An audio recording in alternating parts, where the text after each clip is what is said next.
김제규 경찰학원에서 형사법을 맡고 있는 김대진입니다. 그러면은 아까 총평에 이어서 이제 해설 강의 하도록 할게요. 근데 해설 강의를 다 할 필요가 없어요. 기초적인 것들은 여러분들이 이미 다 알고 있기 때문에 여러분들이 틀릴 만한 거, 틀리는 것만 잡아가지고 그것만 일단 해설하는 걸로 하도록 합시다. 그래서 틀릴 만한 거 한 8문제 가져왔어요. 그래서 그거 위주로 보도록 할게요. 그럼 일단 5번부터 볼게요. 5번 구성요건적 착오죠. 구성요건적 착오. 그럼 구성요건적 착오가 일단 왜 나왔느냐? 여러분들이 너무 이거를 암기시로 가는데 결국 이거예요. A가 B를 죽이려고 했는데 C가 맞았다. 그럼 C가 사망했네. 근데 A는 B에 대한 고의는 있었네. C에 대한 고의는 없었어? 그럼 C에 대한 과실범이네. 사람을 죽이려고 사람을 죽였는데 과실범이네. 용납할 수가 없다. 그래서 구성요건적 착오는 결국 B에 대한 고의를 C에 대한 고의로 넘겨주면은 C가 죽었으니까 C에 대한 과실치사가 아니고 살인죄가 될 수가 있다. 그래서 구성요건적 착오는 결국은 뭐예요? 고의를 넘겨줄 수 있느냐 없느냐 근원이에요. 근원이. 그래서 우리 기본 강의 때 했던 거 요거 기억나시죠? 구성요건 착오는 요것만 기억하면 된다. 요것만. 요 위에는 고의를 전용 넘겨주고 이 밑에는 고의를 전용하지 않는다. 그래서 요 표만 기억하고 있으면은 거의 모든 문제가 풀린다고 했죠. 그러면 여기서 1번, 2번은 따로 안 볼게요. 1번, 2번은 기본 강의 제대로 들은 사람이면 틀릴 수가 없는 문제야. 틀리면 안 돼 이거는. 그래서 1번, 2번은 넘어가시고 이제 3번, 4번을 볼게요. 3번, 4번은 뭐냐? A가 B한테 C 죽여 임마. C를 죽이려고 교사를 한 거야. 킬러한테 킬러야 가서 C 좀 죽여줘. 오케이 내가 죽여줄게. 그래서 B가 죽였는데 C라고 생각하고 죽였는데 눈이 삐꾸여갖고 잘못 봤어. 킬러가 눈이 안 좋아. 그래서 누구를 죽였냐? D를 죽였다. 요 사례죠. 요 사례. 그래서 B는 D를 잘못 봐서 C라고 오인했다. 이거는 무슨 착오? 객체의 착오, 방법의 착오. 처음부터 객체를 눈이 삐꾸여서 잘못 봤다. 객체의 착오가 되죠. 그럼 이때 A는 C를 죽이려고 했는데 C를 죽이라고 교사했는데 결국 누가 죽었다? D가 죽었다. 그러면 A 입장에서는 객체의 착오일까 방법의 착오일까? A는 눈이 삐꾸가 아니죠.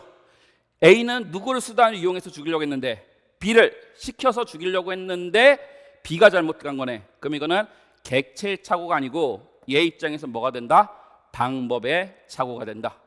요게 교사의 착오에서 기본적인 형태가 되는 거예요. 근데 문제는 이거보다 훨씬 쉽게 나왔어요. 한번 볼게요. 3번. 을의 착오를 객체의 착오로 보아 이에 기반을 둔 갑의 착오.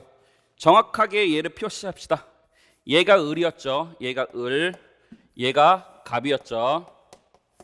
그래서 을의 착오를 객체의 착오로 보고 이에 기반을 둔 갑의 착오도 객체의 착오로 보는 경우 얘도 누구의 착오로 보겠대요? 객체의 착오로 보겠대요. 이론이. 그럼 객체의 착오로 보면 결국 지금 어디가 되는 거죠? 사람 구성요건적 착오 중 구체적 사실의 착오 중 객체의 착오네. 그래서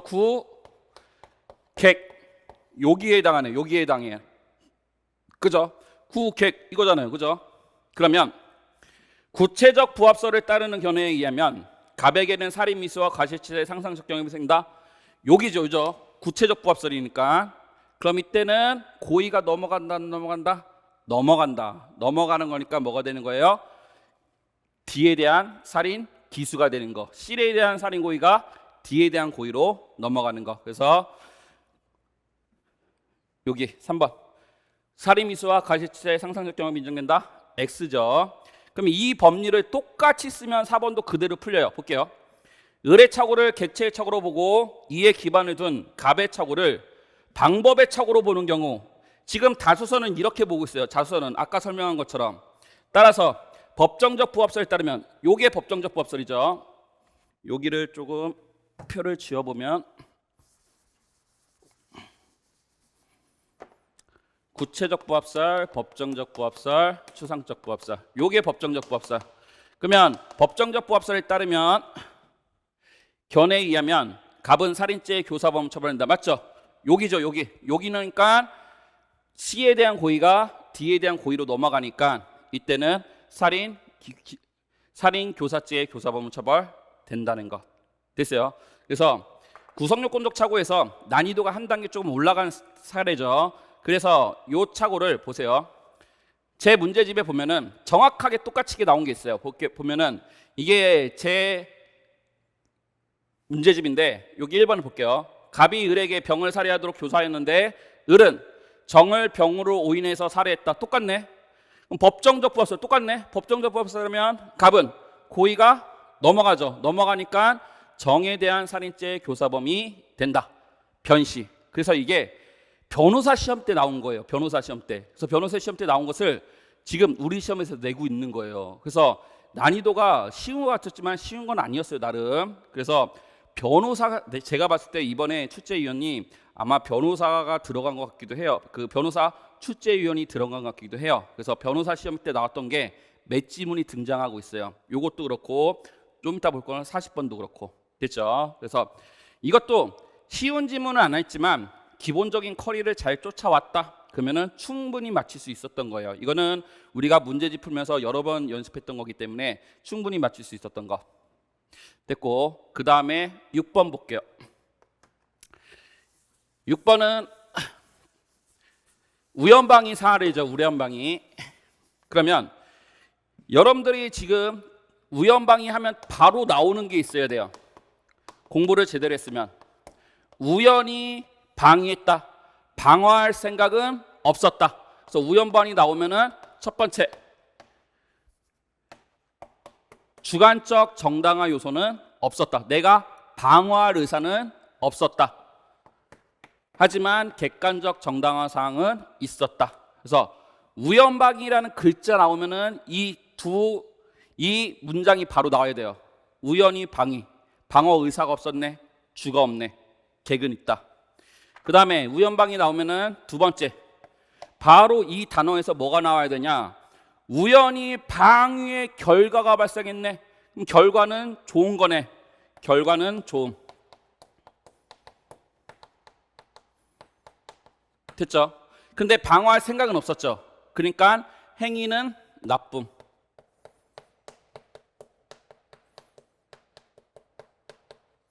여기 나와야죠. 그 다음에 이제 연결되는 거 결과반가치론.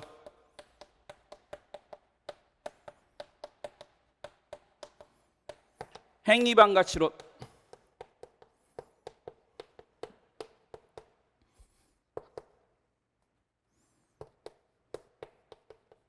그 다음에 이원적 인적 불법론. 그럼 보세요. 이거를 암기하는 게 아니에요. 그냥 국어만 되면 돼. 결과 반가치. 결과가 나빠야 처벌할 수 있다. 그러면 얘네 견해에 따르면 우연방위는 결과는 좋네. 무죄. 행위 반가치론. 행위가 가치에 반해야 처벌할 수 있다. 행위가 나쁘면 처벌할 수 있다. 행위는 나쁘네. 기수범설. 이원적 인적 불법론.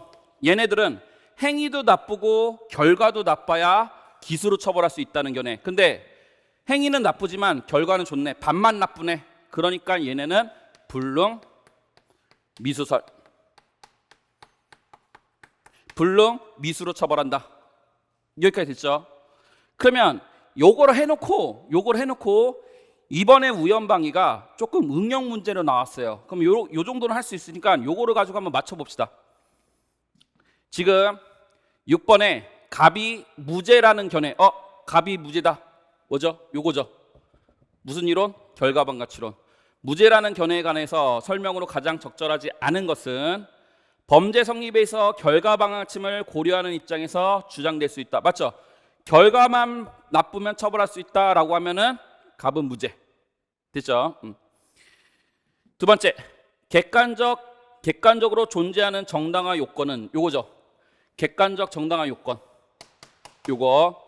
요거는 기수범 처벌에 대한 감경 가능성만으로 고려할 수 있다. 감경된다? 감경된다? 지금 이 세 가지 학설에서 감경되는 거는 뭐예요? 감경되는 거 무죄죠. 감경이 아니고 얘는 아예 무죄가 되는 경우, 얘는 아예 감경이 안 되고 불능미수, 원래 기수인데 불능미수로 깎아주네. 감경되는 건 뭐예요? 불능미수예요. 불능미수. 그래서 요거는 감경 가능성만 고려될 수 있다. 요거는 뭐에 대한 학설이냐? 불능미수설. 불능미수설은 한마디로 불능미수설은 뭐예요? 객관적 정당화 상황이 있으니까 얘를 조금 깎아주자라는 게 불능미수설이에요. 그래서 답은 뭐가 되냐? 2번이 되는 것. 됐죠? 그 다음에 3번. 객관적 정당화 사정의 존재가 행위자에게 유리하게 작용되는 경우다. 맞죠? 지금 이 학설은 지금 요 학설이죠. 지금 요 갑이 무죄라는 견해. 그럼 이 학설에 따르면 우연방위는 지금 뭐가 있죠? 객이 있죠. 그러면 객으로 인해서 얘가 뭐가 됐죠? 무죄가 됐죠. 따라서 이 결과방가치론에 따르면 객관적 정당화 상황이 있으니까 무죄가 된다. 다리 말하면은 객관적 정당화 상황의 존재가 행위자에게 유리하게 작용하는 경우이다. 맞죠? 그 다음에 4번 보세요. 주관적 정당화 사정이 있는 경우와 없는 경우를 동일하게 취급한다는 비판이 가능하다. 보세요. 지금 여기다 쓸게요. 객도 있고 주도 있다. 그럼 얘가 뭐가 되는 거죠? 객도 있고 주도 있다. 정당방위. 그럼 정당방위가 되니까 뭐가 되죠? 무죄가 되죠. 그러면 이 결과방가치론과 얘네들은 둘 다 무죄야. 둘 다 무죄. 둘 다 무죄. 그죠?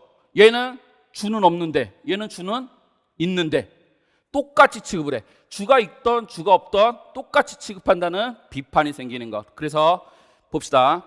주관적 정당성이 있는 경우와 없는 경우를 동일하게 취급한다는 비판이 가능하다. 요게 없어도 무죄. 똑같이 취급하는 정당방위 무죄랑.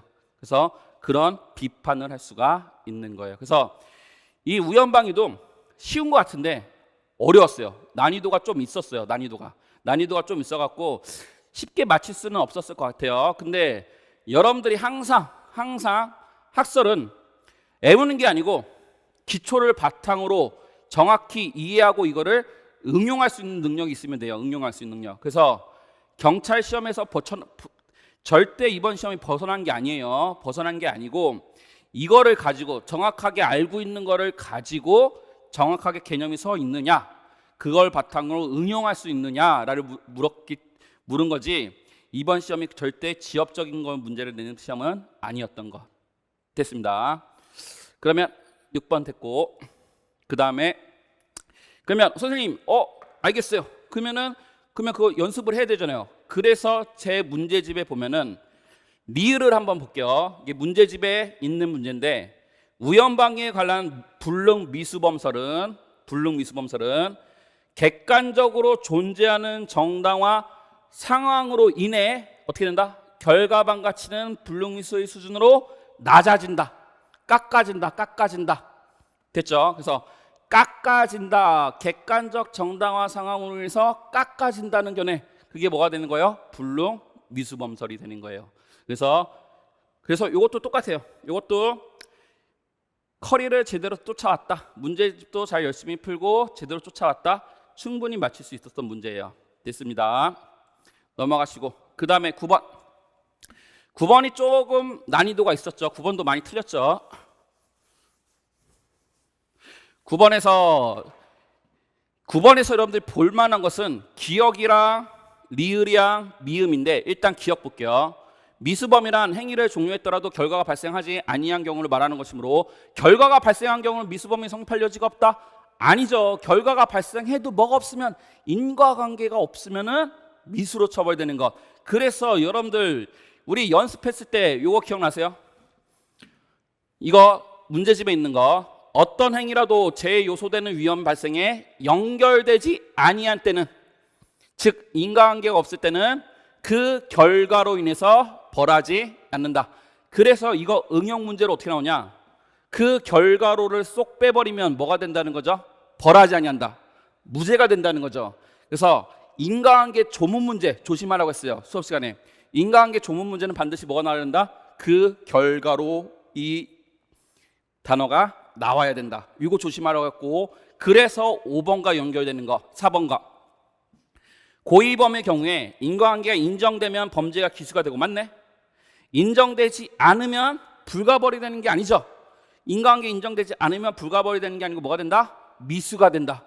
미수가 되니까 그 결과로 인해서 벌하지 아니한다. 그래서 이걸 쏙 빼버리면 무죄가 된다는 뜻이기 때문에 이거는 오답으로 나온다라고 많이 강조했어요. 그래서 여기 고의범의 경우 해설, 인과관계에 부정되면 미수범을 처벌이 있는 경우에서 미수범이 성립이 된다. 그래서 미수범이 성립되는 경우는 두 가지, 인과관계가 없거나 결과가 발생하지 않거나. 그래서 우리 기억 틀렸죠. 그래서 이것도 지금 기억 같은 지문도 어떤 시험에서라도 이런 똑같은 형태의 그 기출은 나온 적이 없어요. 아직까지 똑같은 형태래. 그래서 이거를 우리가 대비할 수가 없는 거예요. 그럼 이 똑같은 지문이 나온 적이 없으니까 이거 자체를 대비할 수 없기 때문에 이건 어떻게 대비해야 되냐? 기본 강의 때 다 했던 거예요. 기본 강의 때 하고, 그 기본 강의를 응용해서 이제 문제다 풀고, 이런 비슷한 유형의 문제를 풀면서 이거에 대한 개념을 내가 미리 준비를 하는 거예요. 그래서 이런 똑같은 지문이 등장할 수 없기 때문에 이거를 미리 준비할 수가 없어요. 그래서 대비를 어떻게 해야 되냐? 기본 강의 때 잘 하고, 그래서 이런 유사한 문제를 많이 풀어보는 거, 아까 같은 거. 그래서 이것도 충분히 풀 수 있었죠. 아까 문제 풀어봤으면. 그래서 기억됐고, 그 다음에 니은 디귿했고, 리을 요거는 이제 최신 판례인데 저작권 침해 행위.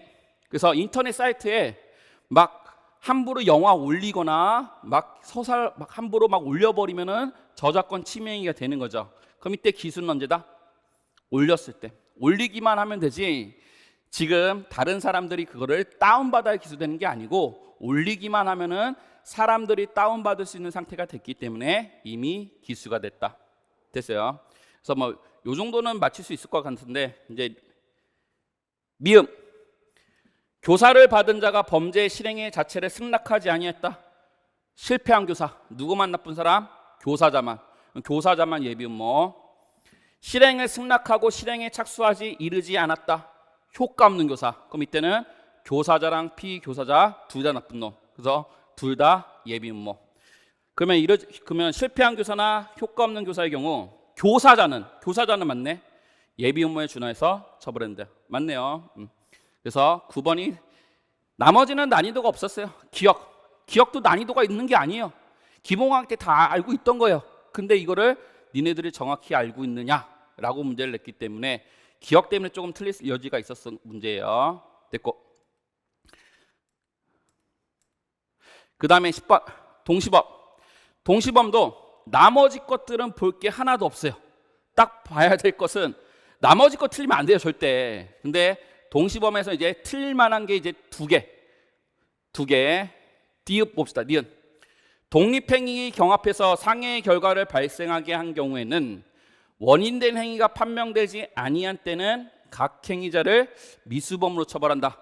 지금 초보인 분도 좀 있어가지고 동시범 잠깐만 설명하면은, 동시범은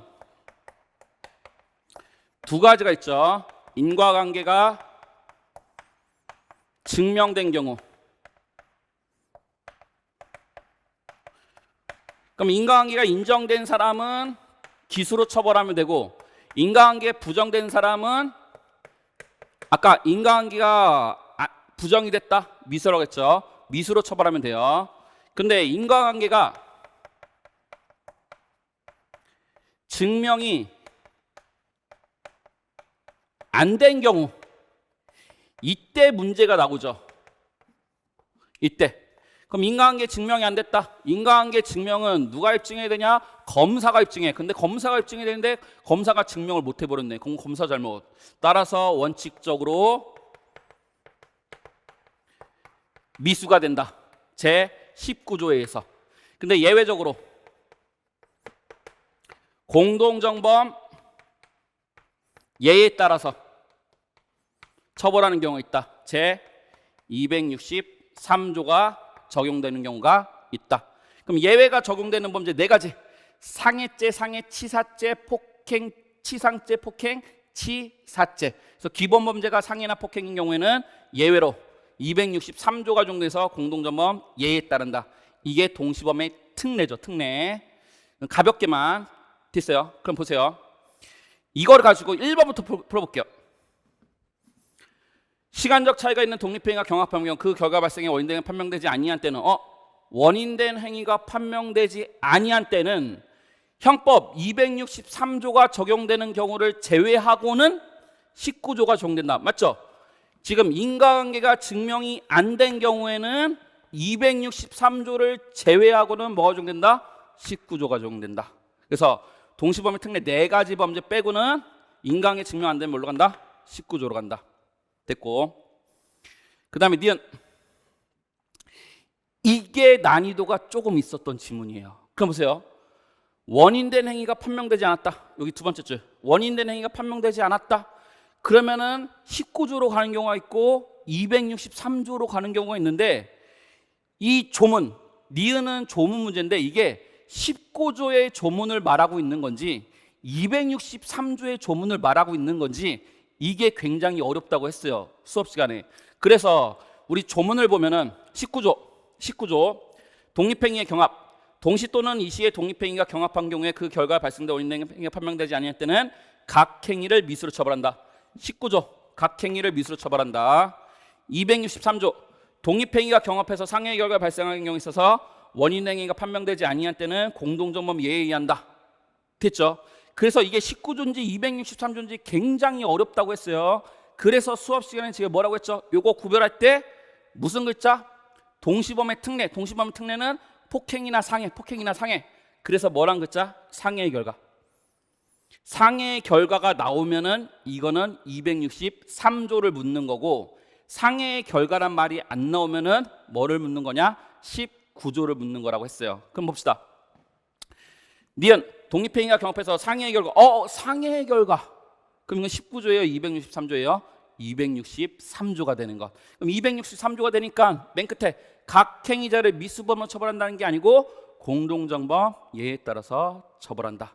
그래서 이것도 기본 강의 때 진짜 제가 중요하다고 말을 했고, 그 다음에 우리가 문제로도 연습했었어요.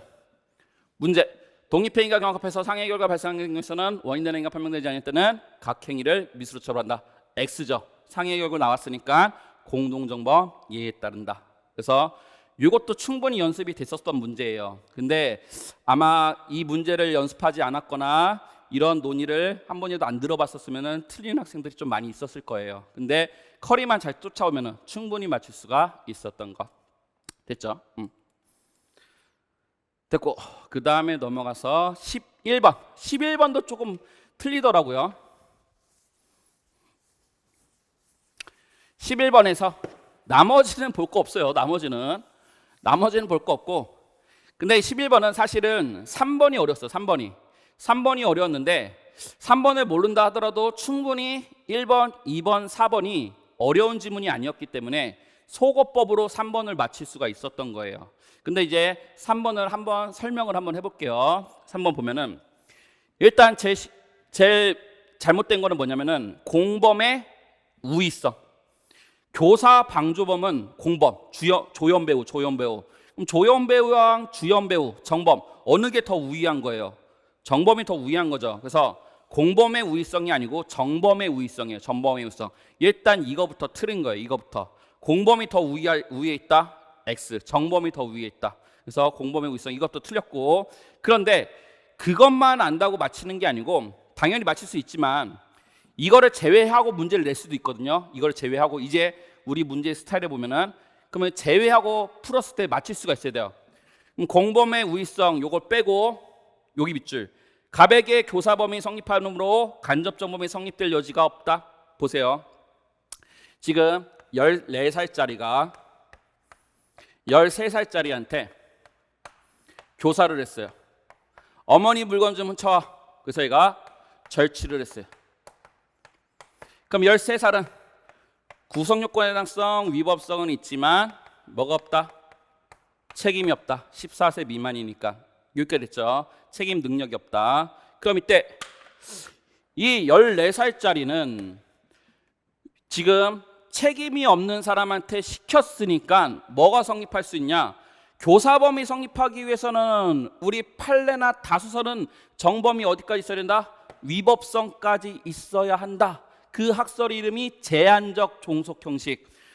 제한하겠다. 책임에서. 그래서 위법성까지 있으면은 교사범이 성립한다. 제한적 종속 형식. 그럼 얘 뭐 성립할 수 있죠?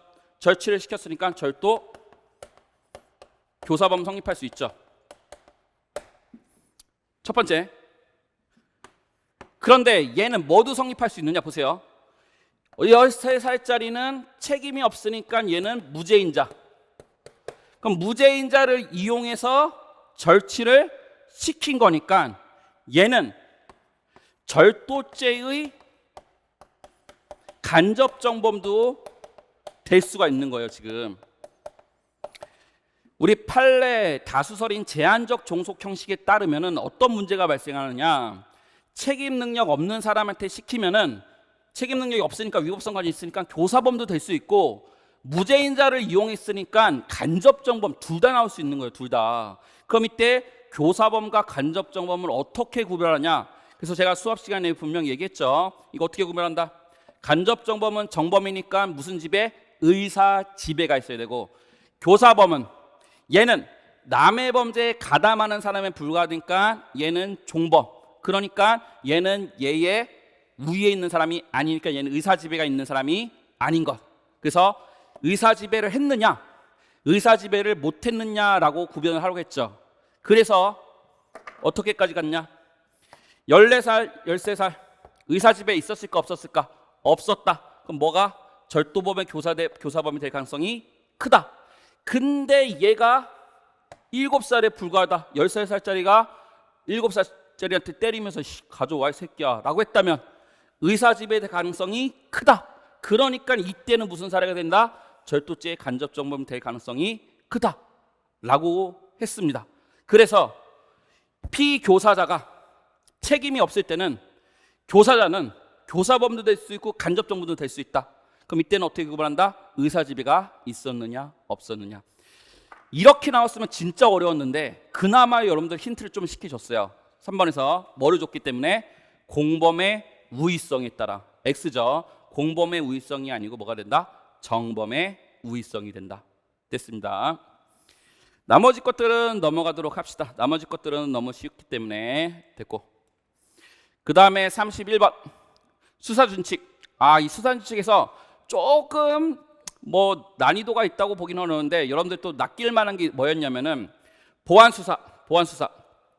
사법경찰관이 검사한테 사건을 송치했다. 근데 검사가 봤더니만 이거 기소하려고 보니까 수사를 뭐 이딴 식으로 했어. 그럼 이때 검사는 사법경찰관한테 뭐 할 수 있다? 보안수사를 요구할 수 있다. 그래서 원칙적으로는 보안수사를 요구하는 거. 그래서 직접 수사는 원칙적으로 안 되는 거예요. 그래서 사법경찰관이 수사권을 가져갔기 때문에 사법경찰한테 보안수사를 요구한다. 원칙적으로. 근데 예외적으로는 직접 수사할 수도 있다. 그래서 뭐가 틀렸죠? 이때 보안수사가 필요하다고 인정되는 경우에도 검사는 직접 보안수사는 할 수 없다. 할 수 있다. 그래서 3번이 잘못됐죠. 그래서 요거 우리 이미 문제집에서 연습을 했어요. 봅시다. 보안수사를 요구할 수 있으며 특별히 직접 보안수사를 할 필요성이 인정되는 경우에는 예외적으로 뭐 할 수 있다? 직접 보안수사를 할 수 있다. 그래서 옳은 지문으로 우리가 이미 공부를 했어요. 그래서 이것도 문제집을 열심히 풀고 커리를 잘 쫓아왔으면 충분히 맞출 수가 있었던 문제예요. 됐죠? 됐고, 그 다음에 39번 증거 동의. 뭐 증거 동의와 관련해서 1번, 2번, 3번 일단 넘어가시고 4번부터 한번 잠깐 봅시다. 4번이 답이었으니까. 그러면 4번에서는 제일 논점이 뭐였냐? 어디에 증거 동의했대요? 이거는 근데 뭐 이미 기출에 많이 나온 거라서 그냥 한 번만 볼게요. 고발장이 있고 수사 보고서가 있고 피고인이 수사 보고서에 동의했대요. 그럼 이 동의, 증거 동의했는데 이 동의가 고발장에 대한 동의까지 될 수 있느냐? 이 문제예요. 고발장에 대한 동의. 그러면 여러분들 어렵게 생각하지 말고 생각해보세요. 고발장은 뭐죠? 이 새끼 처벌해 주세요. 그래서 이 새끼한테 지금 처벌해 달라는 게 고발장. 그럼 피고인한테 굉장히 불리한 게 고발장이겠죠. 그럼 이제 수사 보고서는 뭐예요? 고발장을 받고 이제 수사를 해보고 그 수사에 대한 보고를 하는 게 수사 보고서. 그럼 수사 보고서는 무조건 처벌해 달라는 게 아니죠. 이게 수사가 제대로 됐다, 수사가 어떻게 됐다, 그거를 보고하는 거기 때문에 수사 보고서는 기본적으로 얘한테 불리한 것은 아니에요. 불리할 수도 있고 안 불리할 수도 있는 거고. 근데 고발장은 얘한테 무조건 불리한 거잖아요. 맞지? 그래서 수사가 아무런 잘 정당하게 됐을 수도 있잖아요. 그래서 수사 보고서에 동의한 것을 가지고 고발장에 대한 동의라고 볼 수는 없다. 피고인이 수사 보고서 봤어. 문제 없네. 수사 괜찮게 됐네. 그래, 이거는 내가 동의할게. 그럼 이 동의가 고발장에 대한 동의라고 볼 수는 없다. 고발장은 무조건 얘를 처벌해 달라고 내는 서류이기 때문에 얘한테 굉장히 불리한 서류. 따라서 수사 보고서의 동의를 얘에 대한 동의라고 볼 수는 없다. 됐죠? 그래서 답은 4번이었던 거. 그래서 이거는 이미 기출에서 많이 여러분들이 보셨을 거예요. 그래서 기출 문제 보면은 니을 같은 경우 보면은 똑같죠. 여기 수사 보고에 대한 증거 동의의 효력은 첨부된 고발장에도 당연히 미친다. X. 그래서 이거는 이미 기출 지문에서 많이 등장했던 문제이기 때문에 많이 틀리진 않았을 것 같아요. 그래서 요건 한번 봤고, 그 다음에 여러분들이 이제 좀 형소법에서 또 많이 틀렸던 게 40번. 40번에서 많이 틀렸을 거예요. 40번은 일단 다 한번 문제는 따로 안 볼게요. 그 문제는 여러분들 그 시험지를 한번 보시고, 그러면 바로 지문을 볼게요. P2, P1, P2가 형사소송법의 200조의 5, 213조의 2에 따라 체포 절차를 준수했다 하더라도 위 현행범 체포는 위법하다고 할 수 없다. 아니죠. 위법한 거죠. 지금 현행범 체포의 필요성이 있다 없다? 그렇죠. 도주나 증거인멸의 우려가 없어. 그런데도 불구하고 체포하려고 했으니까 체포의 필요성이 인정되지 않아가지고 이거는 현행범 체포는 불법하다. 그래서 요거는 많이 봤죠. 그래서 요거는 안 틀렸을 거예요. 그래서 아마 결국 틀린 거는 니은 때문에, 니은. 그래서 니은 하나 모르면은 문제를 못 풀도록 막아놨어. 그래갖고 이거 틀리면 다 틀렸어요. 그럼 보세요. 니은 같은 경우는 제가 형법 강의할 때 항상 무죄가 되면은 왜 무죄가 되는지 조심하라고 했어요. 그래서 구가 없는지 위가 없는지 책이 없는지 항상 조심하라고. 그럼 볼게요. 적법한 공무집행.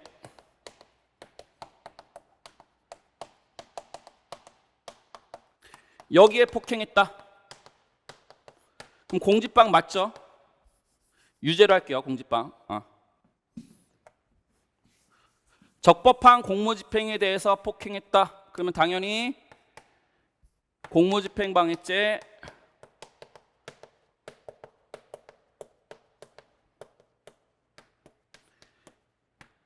유죄가 되죠. 그러면 불법한 공무집행 폭행을 했다.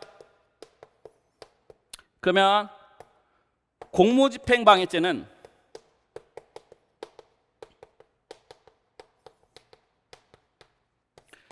무죄예요. 왜 무죄일까? 이렇게 하면 여러분들이 눈에 보여야 돼요. 공무집행방해죄는 구성 요건이 뭐냐? 적법한 공무집행에 폭행하는 게 공무집행방해죄의 구성 요건이 되는 거예요. 그러면 지금 불법한 공무집행을 하고 있다. 그러면 적법한 공무집행을 하고 있는 게 아니네. 아예 뭐부터 없냐? 구성 요건, 해당성부터 없다고 보는 거예요. 공무집행방해죄는 뭐가 구성 요건이기 때문에, 적법한 공무집행이 아예 구성 요건이기 때문에 불법한 공무집행을 폭행했다. 그러면 이거는 아예 구성 요건, 해당성부터 없는 거예요. 여기까지 됐어요? 그래서 뭐가 틀렸죠? 여기서 갑에 대한 형법 제 136조 제1항의 공무집행죄 및 상해죄는 정당방위로서 위법성이 조각된다? 아니죠. 상해죄는 정당방위로 위법성이 조각되는 게 맞지만 공무집행방해죄는 정당방위로서 위법성이 조각되는 게 아니고 구속요건 해당성이 없어서 무죄가 되는 거. 그래서 요것도 우리가 이미 문제집에서 풀었어요. 이 문제집이 그러니까 이 시험이 제가 아까 처음에도 말한 것처럼 변시에서 나왔던 거랑 완전히 똑같게 나왔어요. 변시에서 사례도 거의 똑같아요. 사례 읽어보면 사례도 완전히 거의 똑같고 그 변시에서도 뭐라고 나왔냐? 5번을 볼게요. 5번 두 죄 모두 정당방위를 이유로 무죄를 선고하여야 한다라고 나왔던 거예요. 그래서 변시 문제를 그대로 갖다 넣은 거예요. 됐죠? 근데 이미 문제집에서 연습을 했기 때문에 그래서 컬이 잘 따오는 사람은 충분히 맞힐 수 있었다고 생각이 됩니다. 됐죠? 그래서 일단은 여러분들이 오늘 할 거 그래서 조금 난이도가 있었던 지문 요거 일부 그래서 경찰 기술 경찰 형사법 기출 해설 일부 강의는 요거로 오늘 요 정도로 해서 끝내도록 하겠습니다. 수고하셨습니다.